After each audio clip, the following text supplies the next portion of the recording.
Mike Zimmer, head coach of the Minnesota Vikings, and indeed yours truly, Paul Allen, the play-by-play guy. X's and O's provided by the Minnesota Lottery. Get pumped, it's game time. And speaking of getting pumped, this is maybe the X's and O's version of kind of a public service announcement, just like a well-being check. You're 65 years of age and you have a slight limp. Should you be shoving men half your age at any time of your life, especially highly conditioned athletes? Well, you know, Paul, I'm one of those guys, when I get pushed, I push back. You always have been that way. And, yeah. You know, this truly is just kind of a health and well-being check, just looking out for you. Hagan has been concerned ever since that moment, just about your mental and physical wherewithal. And Kirk never says you like that, ever. He never does that bit. And you got that bid. I mean, how privileged are you? Yeah, it's not the first time I've gotten it from him. That's good, because there was plenty to like in that game against the Detroit Lions, specifically the way it finished. Now, you know, wins like Sunday and big-time emotion have been known to trigger good things for teams. And it doesn't matter who, it just matters what, in my opinion. Do you sense that with these guys? Yeah, well, I think, you know, there was a sense of relief that we won the game. I do think in the locker room after the game there was a sense of, you know, we got one today. We got a long way to go. We need to get back to work. And so, you know, I do feel like, you know, sometimes you got to catch a break to get on a roll, and we caught a break last week. And being a head coach, obviously you have to be detail oriented. I mean, that's the whole job, and then the game and everything. But kind of the overarching view is what I was getting at there, is that sure, there are details. You'd prefer there was no fumble, and you know, and the guy hit the kick, and just things during the course of the game. But nevertheless, overarching view, galvanizing and getting people together. That's just what I feel, you know, happened after that game. Yeah, I think so. You know, I think we have a strong belief in this football team. You know, we've hit on early. We're hitting offensively and maybe not as good defensively, and then the last few weeks we've been good on defense and maybe not as good on offense. And so, you know, trying to combine that, obviously it has a lot to do with who we're playing every week, but trying to combine those two things together, getting on a roll together and getting this thing kind of on the railroad tracks here. So Zim, from after the game on Sunday through Monday when they all get together, you watch it, and then Monday and Tuesday, you practice today, Wednesday, Carolina coming up this Sunday at noon KFAN. The kicker, do you treat him like a no-hitter? I mean, do you just like not look at him, talk to him? What do you do? No, I mean, you know, he goes out there and it's business as usual. We expect him to make it, and obviously he did, and so that was a good thing. But, you know, I feel like, you know, when we got back Sunday after the game, talked to the team on Monday, one of the things we talked about was finishing, and we were able to finish in that ball game. And then, you know, we had a lot of projects to do offensively and defensively on where we, you know, where we're missing little areas, and so how we can get better there. But so far so good. With the Carolina Panthers, when they don't have leading tackler Shaq Thompson, what do they miss? Well, he's a very athletic linebacker that can really run. You know, their defense, they play very, very hard. They give you a lot of different looks. They've got two really good edge rushers. They put a lot of pressure on you, and they play a lot of single high coverage.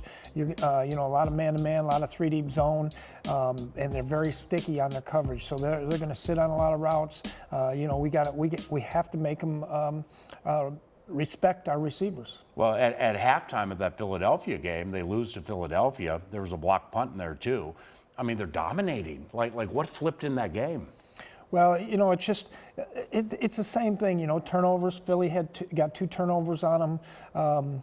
You know, and I think that you know, Philly plays very hard. We're going to have to play very hard next week in order to beat these guys. We got to fly around the football, but same thing offensively. You know, I think Kirk will have to make some plays with his legs this week, and he'll get some opportunities because, you know, they're rushing 5 and 6 guys a lot, and there's some lanes in there for him. I know it's early in the week. Mike Zimmer, X's and O's, KFAN, Vikings Radio Network, and Vikings.com, and only one day of practice. But just gut feeling, do you think you'll get Christian McCaffrey this week? Yeah, we're planning on it. And when Christian is full throttle and completely healthy and just atop his game, what does he do really well? Well, he's very slithery. We really liked him coming out of the draft. You know, he makes you miss because he picks his feet up really nice, but he catches the ball. He runs great routes. You know, so we're going to have to do a great job in the pass game on him. They'll use him in screens. They'll use him out spread out wide. But when he comes out of the backfield, he's really dangerous, and he does a great job running the football. You beat Sam Darnold in 2018 when he was with the Jets. Gunther beat him last year as defensive coordinator for the Raiders. What's working well for Sam Darnold this year? Well, I think what they're doing basically offensively is they're sticking to the things that he does really well. You know, they're going to run the boots and they're going to run the some of the RPOs, and then you know, in the passing game they have certain concepts that they really like, and they've got some good receivers. When I saw you after the Lions game, you were with your mom. And as you were walking out to the parking lot, you just seemed exhausted. I mean, do all the games take that much out of you mentally? Or did I just like see you at a completely exasperated moment? Or did the shove really get you? No, it wasn't the shove. It was, you know, every game is like that. There's probably thousands of decisions that you have to make throughout the course of the game, and you don't have a lot of time to make them. You know, some of it's on special teams, some of it's on offense, some of it's on, you know, all of it's on defense. You know, and they get on the ball, and you got to make a call quick, and then you got to adjust to different things, and you got to do the same thing offensively. So there's so many things that goes on that even taken for granted the coin toss. You know, it's like, all right, which way do we want to kick? You know, do we want to defer? Do we want to take the ball? You know, there's just a million decisions that you end up making. And so it's, you know, I've come in my office many times after the game and went, whew, you know, that was something. But wait, you're not going to the office at the stadium? Yeah, the office. Because I'm like, holy cow, if you're going to your office at TCO Performance Center after games, whoa. Well, the bad thing was after that game last week, I couldn't sleep. I woke up at 3, tried to sleep, went in the office at 4, you know. So. Called Cousins, said, I'm sorry, I pushed you so hard. No, we did talk that day, though. Yeah. Like every Monday, we talk. Yeah, that's for sure. Mike Zimmer, X's and O's, Vikings Radio Network, and KFAN. I know you have the bye week coming up, so that's the tear down, you know, because so much goes on during the week of practice just to beat a team. You tear it down, make things better. But just for right now into this Carolina game, with the offense, what are some things that you'd like to see to help the offense catch fire? Well, I think, Paul, we you know, I had the offensive coaches do a lot of studies on Monday after the game.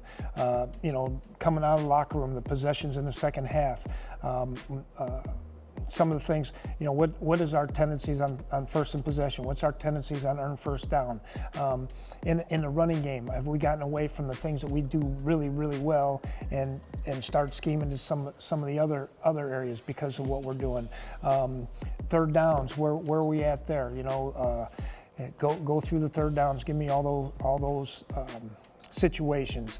And so, you know, we've talked about it this week and about, you know, second and long, where we're at. What are we doing after a penalty? What are we doing after a sack? You know, just a conglomerate of things. You know, how can we use this week better than what we have been in the last couple of weeks, maybe offensively. Now, with this question about Cousins, you know, I'm conceding I have no idea what the connection is from play call to huddle to line to ready and just everything that happens.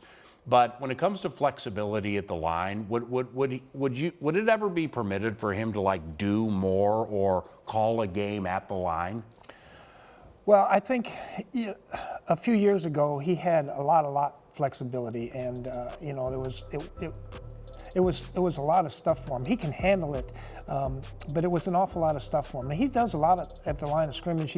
He changed one of the protections last week. You know, he's changed several plays, and so you know, and that's one of the things we talked about is being able to go from some more run to pass, more pass to run, different things based on some of the coverage that we're getting. Last week we got a lot of cover 2 to Justin Jefferson. Yeah. And so, you know, how are we going to attack that as opposed to checking the ball down?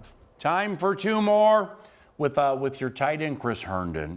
Do you sense that he's pressing to do well because he gets minimal snaps and clearly wants to play more.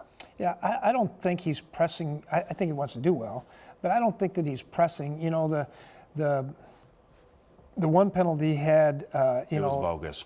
well, I mean, he had his hands like this and then he pulled off. And then the second one, you know, was just a mistake on his part because he's lined up at the wing as opposed to on the tight end. He cut the defensive end and, you know, so, you know, I think it was just a mistake. Is Mackenzie Alexander playing the best he's played in his career right now? Yeah, I would say so. You know, he's doing a lot of good things. You know, there's times when he can be a little tighter in coverage. You know, we like him to be, but understanding what we're doing and where we're going, I think he's done a nice job. Lastly, as your defense truly and just really clicked with safety Xavier Woods of late, 10 tackles against Cleveland. He seems like he's so active and he's around everything, you know? Yeah, I think, you know, he struggled in the open field a little bit against Seattle. A couple, and he's really made a conscious effort to make sure that he gets in the right place. These open field tackles on these great athletes are hard, but he's done a great job. He's been great in communication. He works really well with Harrison, and he's done a nice job when we've asked him to blitz as well. Great chat. Thank you very much. Best of luck against the Panthers. All right, thanks, Paul. Mike Zimmer, head coach of the Minnesota Vikings, special teams coordinator Ryan Ficken around the corner. It's X's and O's on the KFAN Minnesota Vikings Radio Network.